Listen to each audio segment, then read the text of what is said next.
How to use macros in word processing for efficiency. Imagine being able to do in seconds what normally takes minutes. Sounds like a superpower, right? Well, in the world of digital tools and software, mastering macros can give you just that.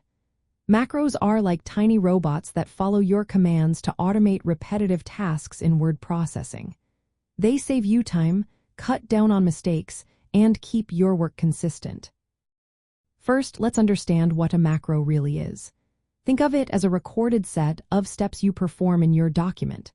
For example, if you often change font size, style, and add headers, you can record all those actions once. Then, with a single click or shortcut, the macro plays back those steps automatically. This means you don't have to do the same thing over and over again manually. Most word processors, like Microsoft Word, come with a macro recorder built in.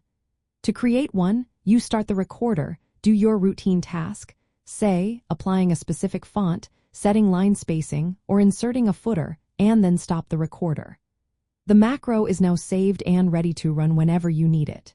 It's like having a personal assistant who remembers exactly how you like your documents formatted. To make using macros even faster, you can assign them to keyboard shortcuts or add buttons to your toolbar.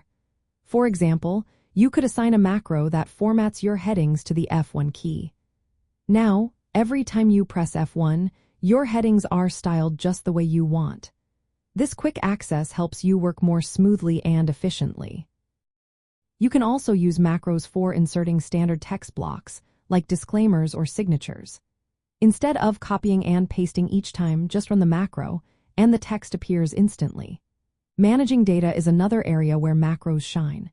You can create macros that sort tables, change cell colors, or insert complex tables with just one click.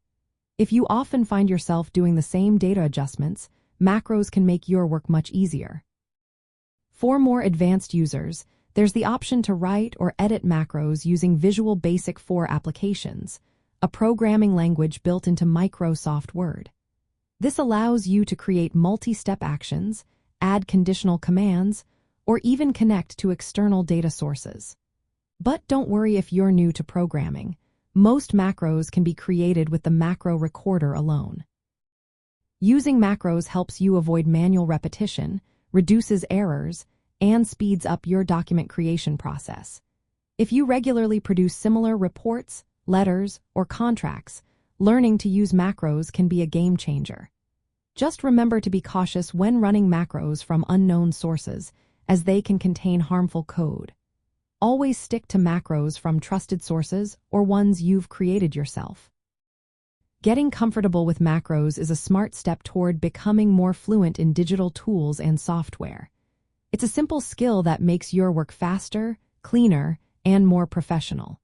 With a little practice, you'll be automating routine tasks and freeing up your time for more important things.